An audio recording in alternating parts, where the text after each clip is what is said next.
ನಮಸ್ತೆ ಎಲ್ಲರಿಗೂ. ಇದು ಸೋಮವಾರದ ವ್ಲಾಗ್ ಆಗಿರುತ್ತೆ. ಸೋಮವಾರ ಬೆಳಿಗ್ಗೆನೇ ಎದ್ದು ನಾನು ಫಸ್ಟು ಏನು ಕೆಲಸ ಮಾಡಿದೆ ಅಂದರೆ ಟಿಫನು ಕೂಡ ಮಾಡಲಿಲ್ಲ.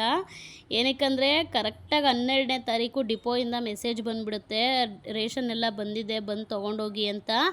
ಅದು ಮೊದಲಿನ ಥರ ಎಷ್ಟು ದಿನ 10 ದಿನ 15 ದಿನದ ತನಕ ಕೊಡ್ತಿದ್ರು. ಬಟ್ ಇವಾಗ ಆ ರೀತಿ ಕೊಡೋದೇ ಇಲ್ಲ. 2 ದಿನ 3 ದಿನಕ್ಕೆ ಲಾಸ್ಟ್ ಮಾಡಿಬಿಡ್ತಾರೆ.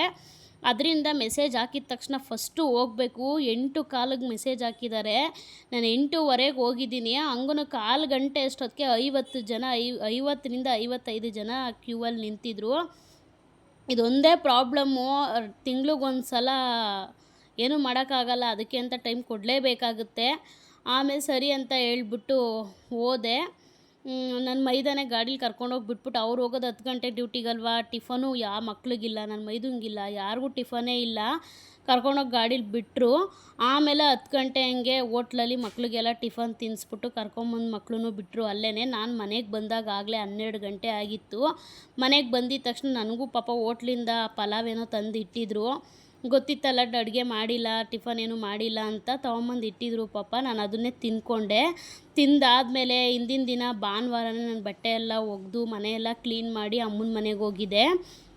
ಆಮೇಲೆ ಬಟ್ಟೆ ಎಲ್ಲ ಸರಿ ಅಮ್ಮನ ಮನೆಯಿಂದ ಬಂದು ಎಲ್ಲ ಎಳೆದಿಟ್ಟಿದ್ದೆ, ಬಟ್ ಮಡಚಿಟ್ಟಿರಲಿಲ್ಲ. ಎಲ್ಲ ಮಡಚಿಟ್ಬಿಡೋಣ ಅಂತ ಹೇಳ್ಬಿಟ್ಟು ಫಸ್ಟು ಡಿಪೋಯಿಂದ ಬಂದು ಬಟ್ಟೆ ಎಲ್ಲ ಫೋಲ್ಡಿಂಗ್ ಮಾಡಿ ಅದ್ರ ಜಾಗಕ್ಕೆಲ್ಲ ಎತ್ತಿಟ್ಬಿಟ್ಟೆ.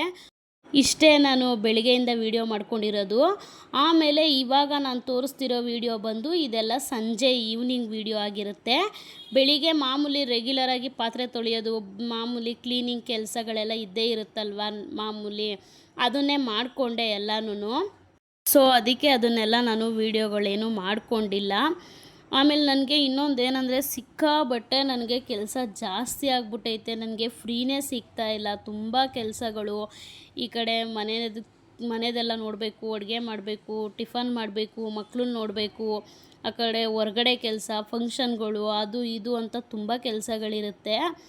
ಎಲ್ಲ ನನಗೆ ನಿಜವಾಗ್ಲೂ ಟೈಮೇ ಸಾಕಾಗ್ತಾಯಿಲ್ಲ ನನಗೆ. ಆಮೇಲೆ ಮೆಸೇಜಸ್ಗಳೆಲ್ಲ ಬರ್ತಾ ಇರುತ್ತೆ, ಅದಕ್ಕೆಲ್ಲ ರಿಪ್ಲೈ ಮಾಡಬೇಕು. ತುಂಬ ಕೆಲಸ ಅಂದರೆ ಹೇಳೋಕ್ಕೆ ಆಗ್ತಾಯಿಲ್ಲ. ಎಲ್ಲರಿಗೂ ತುಂಬ ಥ್ಯಾಂಕ್ಸ್ ಹೇಳೋಕ್ಕೆ ಇಷ್ಟಪಡ್ತೀನಿ. ತುಂಬ ಒಳ್ಳೊಳ್ಳೆ ರೆಸ್ಪಾನ್ಸ್ಗಳು ಬರ್ತೈತೆ, ತುಂಬ ಖುಷಿ ಆಯ್ತೈತೆ ನನಗೆ. ಮತ್ತು ಆಮೇಲೆ ಅದೆಲ್ಲ ಮುಗಿಸ್ಕೊಂಡು ಅದನ್ನೆಲ್ಲ ರೆಗ್ಯುಲರಾಗಿ ಮಾಡೋ ಅಂಥದ್ದೇ ಅಲ್ವಾ ಅಂದ್ಬಿಟ್ಟು ನಾನು ಅದನ್ನೇನು ವೀಡಿಯೋ ಮಾಡ್ಕೊಂಡಿಲ್ಲ. ಮತ್ತು ಇನ್ನೊಂದೇನೆಂದರೆ ನಾನು ಆಗಲೇ ಹೇಳ್ತಿದ್ನಲ್ಲ ನಿಮಗೆ, ಲಾಸ್ಟ್ ಒಂದು 3-4 ವೀಡಿಯೋ ಹಿಂದೆ ಅಂತ ಅನಿಸುತ್ತೆ, ತುಂಬ ನೋವಿಂದ ಹೇಳ್ಕೊತಿದ್ದೆ. ಬಟ್ ಅಜ್ಜಿ ಇದ್ದಾಗೆಲ್ಲ ಕರೀತಿದ್ರು, ಮಾಡ್ತಿದ್ದು. ಈಗ ಅಜ್ಜಿ ಇಲ್ಲ, ಊರಲ್ಲಿ ಹಬ್ಬ ಅಂತ ಎಲ್ಲ ಹೇಳ್ಕೊಂಡಿದ್ದೆ. ಬಟ್ ನಮ್ಮ ದೊಡ್ಡಮ್ಮ ಅವರು ಕರೆದಿದ್ರು, ಹಬ್ಬಕ್ಕೆ ಬನ್ನಿ, ಅಮ್ಮ ಇಲ್ಲ ಅಪ್ಪ ಇಲ್ಲ ಅಂತ ನೋವು ಮಾಡ್ಕೋಬೇಡಿ ಬನ್ನಿ ಅಂತ ತುಂಬ ಹಿಂಸೆ ಮಾಡ್ತಿದ್ರು. ಸರಿ ಆಯಿತು, ಇನ್ನೇನು ಹೋಗಿಲ್ಲ ಅಂದರೆ ಬೇಜಾರು ಮಾಡ್ಕೋತಾರೆ ಅಂತ ಹೇಳ್ಬಿಟ್ಟು ಮಂಗಳವಾರ ಹಬ್ಬ ಇದ್ದಿದ್ದು. ಮಂಗಳವಾರ ಬುಧವಾರ 2 ದಿನ ಹಬ್ಬ. ಮಂಗಳವಾರ ವೆಜ್ ಇತ್ತು, ಬುಧವಾರ ನಾನ್ ವೆಜ್ ಇತ್ತು.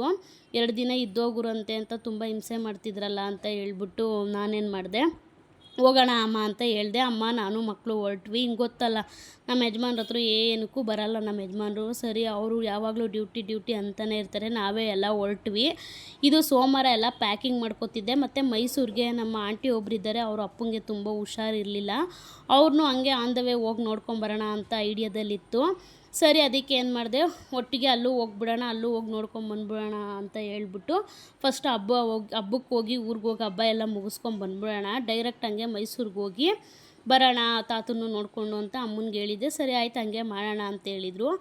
ಆಮೇಲೆ ಮೈಸೂರಲ್ಲಿ ಸ್ವಲ್ಪ ಸ್ಯಾರಿಗಳೆಲ್ಲ ಹೇಳಿದರು ತಗೊಂಬ ಅಂತ ಹೇಳ್ಬಿಟ್ಟು ನಮ್ಮ ಆಂಟಿ. ಅದಕ್ಕೆ ಒಂದು 7-8 ಸ್ಯಾರಿ ಸೆಲೆಕ್ಟ್ ಮಾಡಿದರು. ಅದನ್ನೆಲ್ಲ ಎತ್ತಿಟ್ಕೊಂಡು ಆಮೇಲೆ ಸ್ವಲ್ಪ ಆನ್ಲೈನ್ ಬುಕ್ಕಿಂಗ್ ಆಗಿರೋದೆಲ್ಲ ಇತ್ತಲ್ಲ, ಅದನ್ನೆಲ್ಲ ಪ್ಯಾಕ್ ಮಾಡಿ ಇಟ್ಬಿಟ್ಟು ಹೊರಟೋದ್ರೆ ನಮ್ಮ ಯಜಮಾನ್ರು, ನಾನು ಇದೇ ಫಸ್ಟು ಪ್ಯಾಕಿಂಗ್ ಮಾಡ್ತಿರೋದು.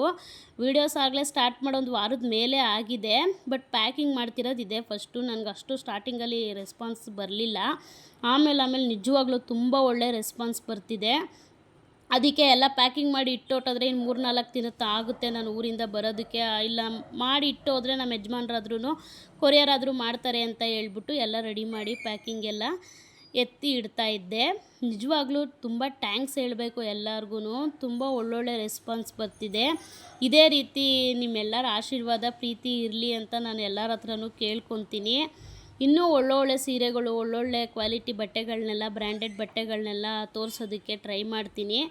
ನಿಮ್ಮೆಲ್ಲರ ಆಶೀರ್ವಾದ, ಪ್ರೀತಿ ಸದಾ ಹಿಂಗೆ ಇರಲಿ ಅಂತ ನಾನು ಎಲ್ಲರ ಹತ್ರನೂ ಕೇಳ್ಕೊತೀನಿ. ಇದಿಷ್ಟು ಇವತ್ತಿನ ವಿಡಿಯೋ ಆಗಿತ್ತು. ಮತ್ತೆ ನಾಳೆ ವಿಡಿಯೋದಲ್ಲಿ ಭೇಟಿಯಾಗೋಣ. Thank you for watching.